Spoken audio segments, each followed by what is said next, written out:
Andrew, thank you for that warm welcome to you. President Jason, congratulations on your election. You have enormous big shoes to fill. Christine was an inspiration to many of us. Andrew I've known for a long period of time. He left out one of my main claims to fame, and that's I represent one of the great Southern Hemisphere capitals of the world, not Santiago or Buenos Aires, but Frankston. And that usually people just nod in agreement, which is just fantastic. I should mention Tony Greco as well. Tony's policy advice is extremely valued, also Vicky's work, and I should acknowledge Catherine McCready. We actually studied together 100 years ago, and we go way back. It's great to see all Team IPA here. To Jackie Zelensky, good to see you here, Jackie. Peter Crump from the Self-Managed Super Professionals Organisations. You've gone through much, and we empathise with you because we suspect you'll go through more. All I can say is for those that have been through FOFA, sometimes the best I can do is give you a hug because it's all pretty hard. Phil Baresi from the Energy Users Association. Peter Strong from Cosboa. Good to see Peter here today. And didn't he write a good piece in the Business Spectator today? It's not often he says nice things about me, but I welcome that and may there be more of it. To the directors, friends, thank you for having me here tonight. Last year you actually had the Minister who was on the Expenditure Review Committee preparing the budget, who stood before you saying the company taxes would be delivered and its accelerated rollout for small businesses would be confirmed. Well, it was about 20 hours later, we found that not to be the case. And that was, I guess, for many in the small business community, yet another example of why there's a lack of confidence around government policy, the policy formation process, and the competence of those left to develop and implement these policies. Because things are unquestionably tough out there. For the small business community, they're wondering when it's their turn to get a break. Many are trading in a profitless environment, just keeping their head above water, hoping there'll be a light at the end of some tunnel. And many speak to me urging for some change to happen in Canberra. I reassure them I'm working very hard for change as well and pointing out what I think will happen if a change can be brought about. But one thing is clear and is certain and is not challenged, and that is there's a definite need for change. We can't keep having more of the same. I can't tell you how many small businessmen and women I see who are devastated about this sense of their enterprise being driven into a ditch, that all of their work that saw them through recessions we've had to have, Asian economic downturns, all of those experiences, which they came out of that optimistic about what tomorrow might bring. Right now they're wondering what is it that they can hang on to hang on in the hope that, again, some sort of hope, reward and opportunity will be within their reach. To give you a benchmark, I was in Tasmania not so long ago. I had a dozen business people around a boardroom table. And I asked them, well, how many kids have you got? And between those dozen business people, they had 26 kids. And I asked them, how many of them are going to follow in your footsteps, to choose a life of entrepreneurship, where you'll know you'll be the last to be paid, the risks you take, the mortgaging of the house and the firstborn, and to take that and make that your professional life. And of that 26, not one wanted to do that. They explained to me how they see how hard mum and dad are working and not seeing the rewards for that effort. They'd much rather take a salaried position somewhere else and let another person worry about paying the bills. And I thought to myself, isn't that a real marker of whether we're doing well? Whether there's a sense that this environment is supportive of enterprise, whether there's the encouragement for people to take those risks, to create the wealth and opportunities for themselves and their communities. And I wondered where that is going to come from. And I couldn't see that happening under the current policy settings. And that's why, without exception, all tell me, please, no more of the same.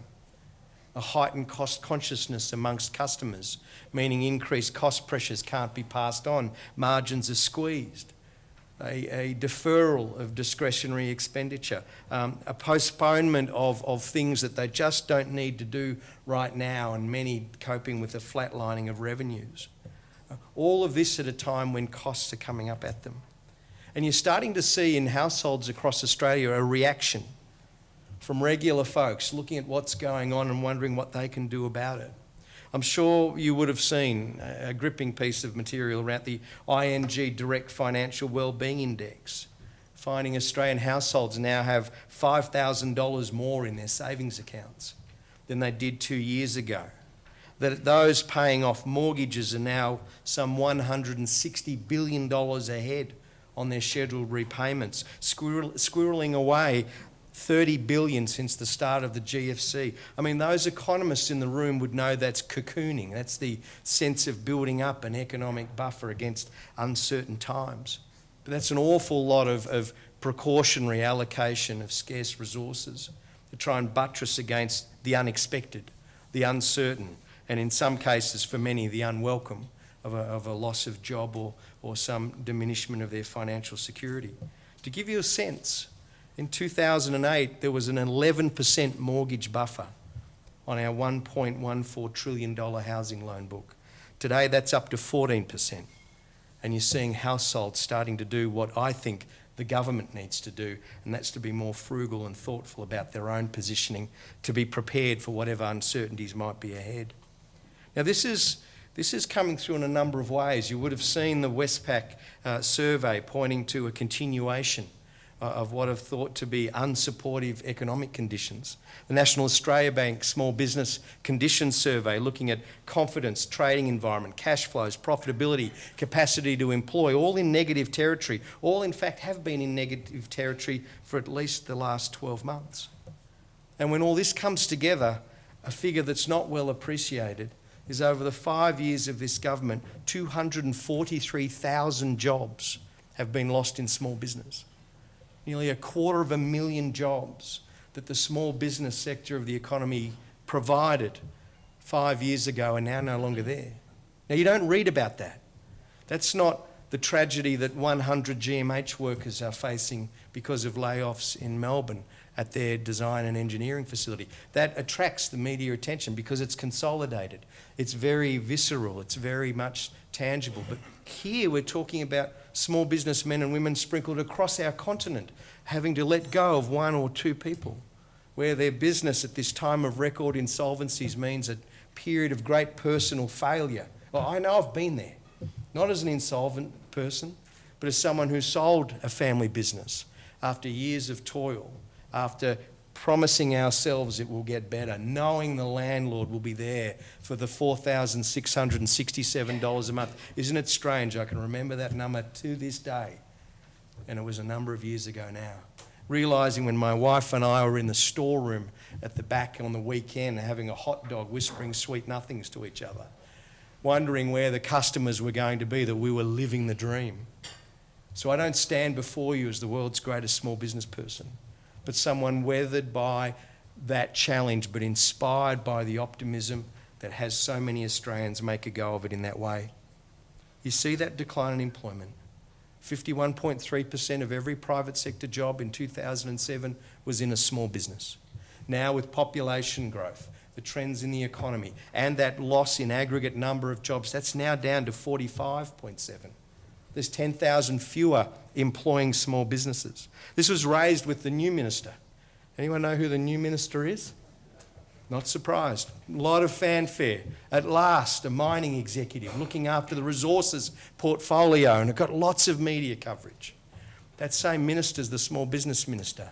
You'd be forgiven for not knowing that Gary Gray is the small business minister, the 5th small business minister appointed in 15 months. And if you're wondering why there's not a lot of confidence in what's going on, have a look at that turnover. But when asked about that job loss, the new minister's spokesperson said, well, that's an issue for the employment minister. Now, I'd like to see a little bit more ownership of what's going on in the small business space, that this diminished capacity to employ is crucial issue for our economy to face, and a real concern for those that are looking for livelihoods in the small business community. You've seen the attacks on independent contractors. I won't go over those tonight because you know how punishing that can be on the self-employed. And when asked what was in the budget to deal with that, well, the answer was nothing. Nothing. In my EFO, the only mention of positive policy measures to help small business was what China was doing to support small business in China. And that meant, well, don't be concerned about those growth trajectories because China's taking action to support its small businesses. Instead, we had another $300 million of money to the tax office to continue its relentless campaign on the soft touch and target that is too often the small business community. Even in the area of tax alone, those changes that have been highlighted by your own organisation as one of the many bits of valued advice we receive from the IPA, how there's nearly 24 tax amendments announced in the last 5 years that haven't been backed up by legislation. Even in the last week, you were all advised, don't count on the loss carryback arrangement because it hasn't been legislated. Yet that's held out as some great promise for small business, with the government realising only 1 in 3 small businesses are actually structured as companies. Few have had ballistically profitable years followed by a loss that they can lay off. So the benefits there are modest for many small businesses, yet the measure's not even legislated. Like the company tax cuts that never arrived. A bit like the discount on earnings from interest on savings. The standard deduction for work expenses. The family tax benefit Part A extension that was supposed to be in the next tranche of carbon tax advantages for the Australian economy. This is what is driving concern in the small business community. This is what is bringing uncertainty about the budget. And this is why I urge you tomorrow night to have a careful look at what's actually in the budget papers.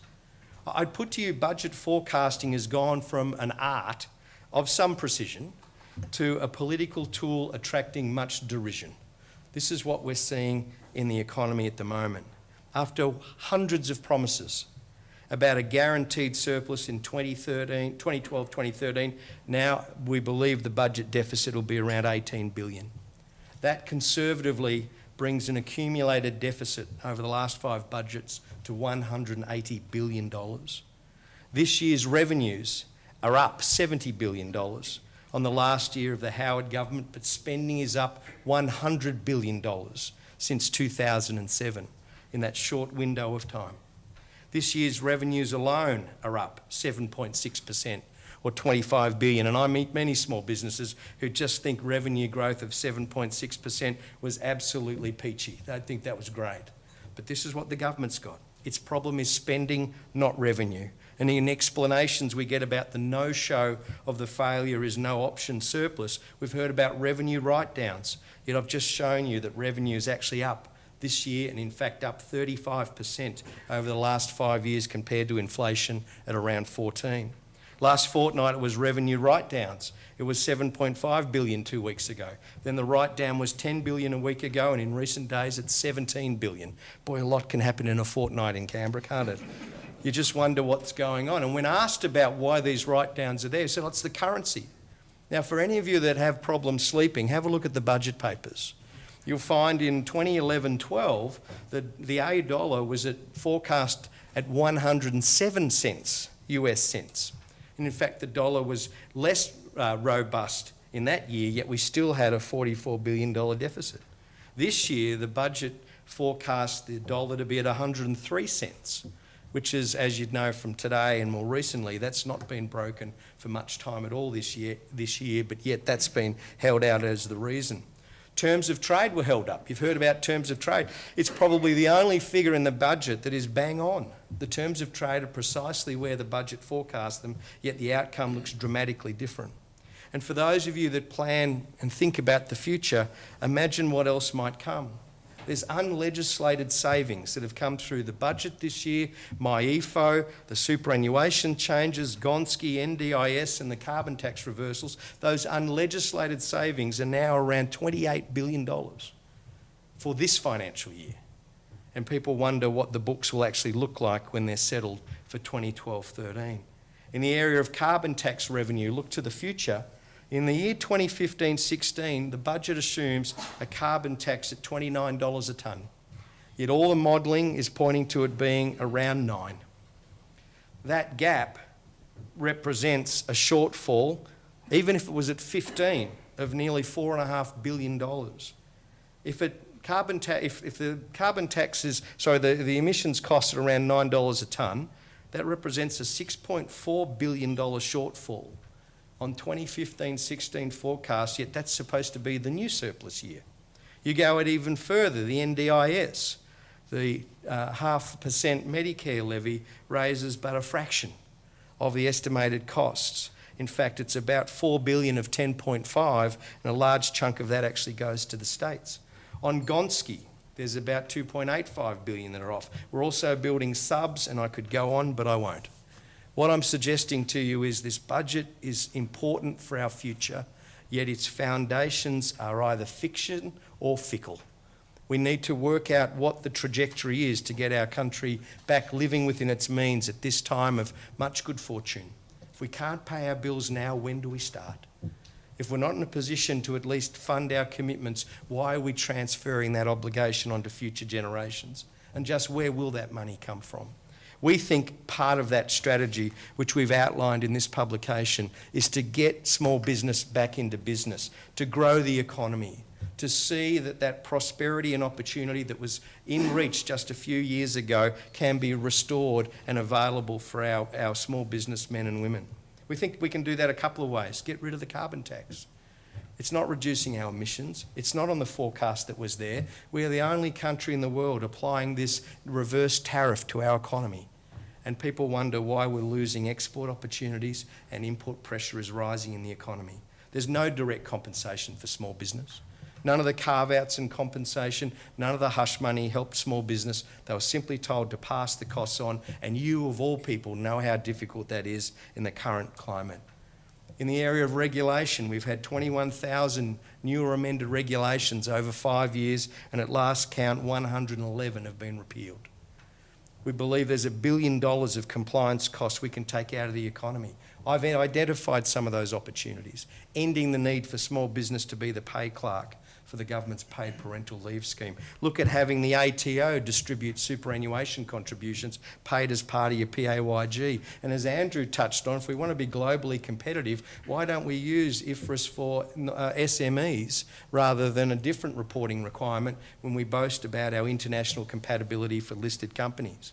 We think the unfair contracts protections available for consumers should be available for small businesses, where you get those take it or leave it contracts with an extraordinary imbalance in power and opportunity to make sure there's a fair go between those big and small businesses. The competition laws we operate under were largely conceived 22 years ago. Coles and Woolworths had a market share of 40% then. Now it's nearing 80%. Some of those provisions that were thought to guard against anti-competitive conduct have been found wanting. In fact, a number of the measures amount to a hunting dog that won't leave the porch in terms of trying to nurture competitive trade and transactions in our economy. It needs to be reviewed, and we've made a commitment to do that. Make the Commonwealth a better customer. Those tendering procurement requirements that put enormous obligations on small businesses, where the scope of activity is expanded, where work is bundled and aggregated, where indemnity requirements and other practices make it too difficult for small business to get a piece of that action. Heavens knows, 5 years ago, the Commonwealth spent $270 billion. Today, it's $372 billion. Small business would like a bit of that action and not have it shaped and structured in such a way that only our very large enterprises can access those opportunities. Independent contractors and the self-employed have been subjected to a continuous campaign trying to push more of those who contribute to our economy into the employee-employer relationship. We say to the tax office, the law is clear, just implement the law. Don't deny an ABN, which you can do now, which is a precondition to register a business name, which then, if you trade without a business name, is an offence. Don't send the Australian Building and Construction Commission out to give contractors a hard time. Restore their powers to make sure there's lawful conduct on our building sites. Don't create new arrangements to set transport rates for independent truck drivers. Don't oblige those that are contributors to the textile, clothing and footwear industry to employ everyone who makes a contribution to their garments. Let the independent contractors and self-employed do what they do and choose the structure that best suits their business. These are just some of the things we hope we get the opportunity to do. They are born out of very valued consultation with your organisation. I appreciate and we place great weight on the insights that are shared through the IPA, which arise out of your day-to-day experience. We hope that golden era that was in reach a few years ago under the Howard government can be returned, where people felt if they applied themselves, planned well, sought trusted advice, perhaps from the IPA there, Andrew, and really had a go, that they'd see some benefits for their enterprise and some rewards for their efforts. That's what we want to restore, to get small business back into business, to get the economy supporting our communities across this vast continent. Something needs to change. I hope we have the plan to bring about that change, and I get the opportunity to come back and speak to another conference at some point down the track. Thank you very much for having me tonight.